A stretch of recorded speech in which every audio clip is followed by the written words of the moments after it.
Well, howdy diddly daddy there, chumses. I'm Captain Steve, and I am back with a review for you in Viewerland. Heck yes, and this one is The Last Guardian for PlayStation 4. Yeah, but I'm playing this on PlayStation 5, so let's get it into the holographic cube gadget, and let's just fire it up into this little doohickey here, the cube gadget, and let's execute the Mondo. Heck yes, pow! Right, so right from the word go, it feels like you're playing something a little bit special. This feels like it's had some work put into it, and the introduction, I have to say, you can't skip. But through the power of editing, I've sped this footage up, and you can see here that it goes from being quite normal to the mythological. Heck yes. And there is the little kiddie there right at the end. Now this bit took me a while to work out what I was doing, but you have to press all the buttons, sort of like just hammer them until you actually get into the actual game. And then you're confronted by this chap, and it looks like someone has gone to town on you with a tattoo machine. I mean, look at that. I've got loads of glyphs all over me, which is a bit mental. And they seem to match the glyphs that are on the chain that's holding this beastie down. And he does not look well. Heck no, it looks like he has got a dagger stuck in his shoulder and one in his thigh. So I'm going to try and pull those things out. Hello there, chappy. And look at him, he's like scrabbling around. And I must say, right now, chums, the graphics are just sort of mind-blowing. They're awesome. And the way that this creature moves, it feels like a living, breathing entity. And the lighting is beautiful. And the sound, the sounds of the chains moving, and even the sounds that the creature make, are very sort of convincing. The level of immersion is really quite on par. Well, it's brilliant.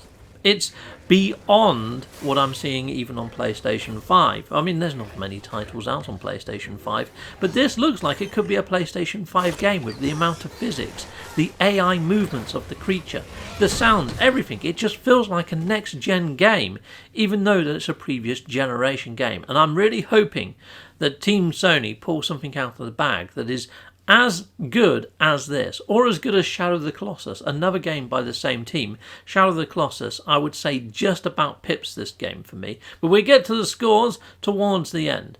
Right, here we go. So I'm pulling on this lever. It took me a little while to work out whether I was actually doing anything. So yeah, here we go. You've got to hold down the circle button while pulling down on the joypad, and eventually pop. There you go, and it's opened. I guess, you know, I'm only a youngster, and I guess I just haven't got the actual, you know, the strength of an adult, I guess.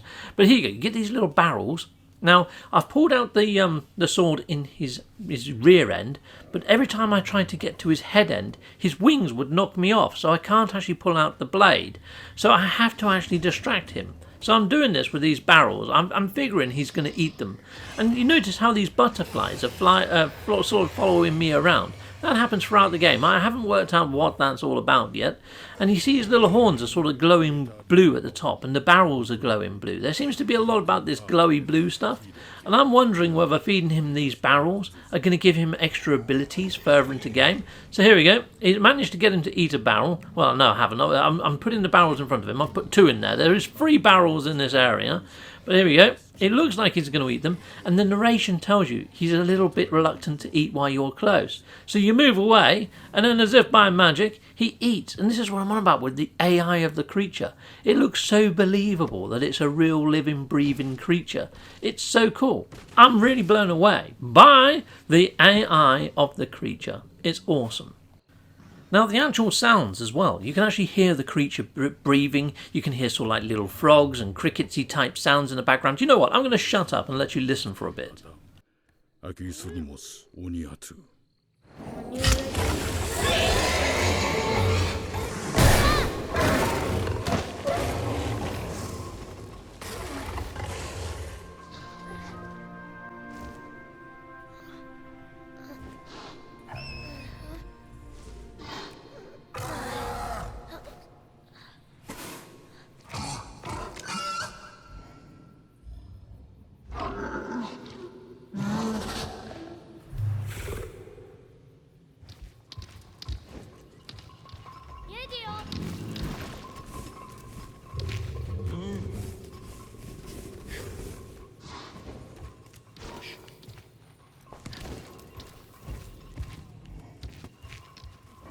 So you can hear there all the little echoes, the chains moving around, and when you call him, it's not the same call every time. It's not going to get annoying calling him because it doesn't sound the same every time. It almost sounds slightly procedural in the way that you call him. It's just the level and attention to detail. It really adds to the immersion. It felt like this creature was my friend and that I had to help him for him to help me. Now there's all sorts of elements where there's higher stuff that you can't reach, so you have to climb on the creature and jump off the creature to get to the higher ledges. And I found this shield, and this shield, when I shine it, you can see there his eyes flash all the colours of the PlayStation buttons, which is a little bit weird. It almost makes him look like an android. I have no idea what's going on there. That bit I thought was a little bit strange. But yeah, that ability, well, not ability, but if you shine the shield on something, he can then zap lightning bolts out of his tail. Yeah, that's a freaking thing. Look at that. Chickaboom. It's like freaking Harry Potter inside of a griffin or something. Who knows? But anyway, you can use this power to blow open doorways and all sorts of other shenanigans. Zappity zap. Chickaboom. That wall's not coming back. Heck no, it's not. Zoom, and then I can go into other areas. And it's really quite sweet how this creature follows you around, and yeah, the actual story pans out. So here you go, I'll just shut up again. You can just listen to a bit of the narration, because I thought it was quite sweet, this bit. アタトゥイオノブマカオニラキャベータラミエジオトリクーノイエタラステジオノダクアヒノロクイノジ Now, I think, the Sony Japanese team worked on this, but that did not sound like Japanese to me. I mean, I'm no linguist, but I'm wondering whether they actually made up their own language for this. And again, there's another little bit here. Check this bit out. This bit sort of made me chuckle a little when it actually happened.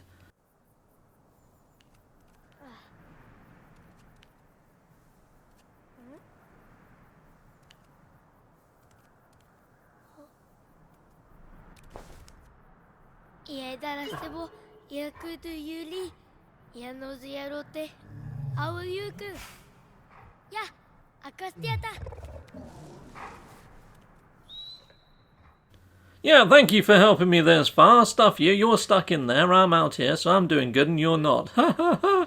It kind of felt like that. It was a little bit odd. But yeah, I press on and I'm thinking, well, I do want to try and get him out of there. How can I get him out? And then this happened.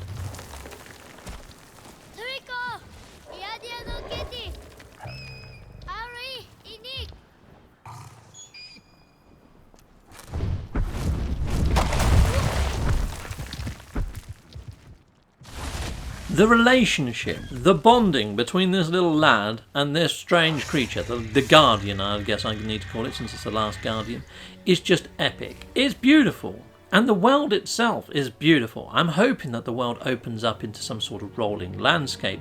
But yeah, this is kind of like my first impressions review. Will I continue to play this offline? I probably will. In downtime and in between playing No Man's Sky, I will probably play this through and see how far I get with it. But it's such a beautiful game. Now, I'm not really a puzzle gamer player, if I have to be brutally honest, but this one has got me hooked. I really like this creature, and I like the world, and I like the environment. It's almost like playing in a movie. It's that good. It is freaking beautiful. And you see all the grass and stuff. If I had to sum this game up, it's almost like a Zelda crossover of Tomb Raider. And then it's got a creature in it as well, which is freaking epic, which you can climb on and all sorts of stuff. It's just beautiful. It is an amazing, amazing looking game, and I would suggest if you've got a PlayStation 4 or even look it up. Look it up because it's freaking ace. And like I said, I got this freaking game for free. I know, freaking mind-blowing stuff. It really is an awesome, awesome game. Anyway, let's see what the Wikibot has to say about The Last Guardian. According to Wikipedia, The Last Guardian is a 2016 action-adventure game developed by Japan Studio and GenDesign and published by Sony Interactive Entertainment for the PlayStation 4. Players control a boy who befriends a giant half-bird, half-mammal creature, Trico.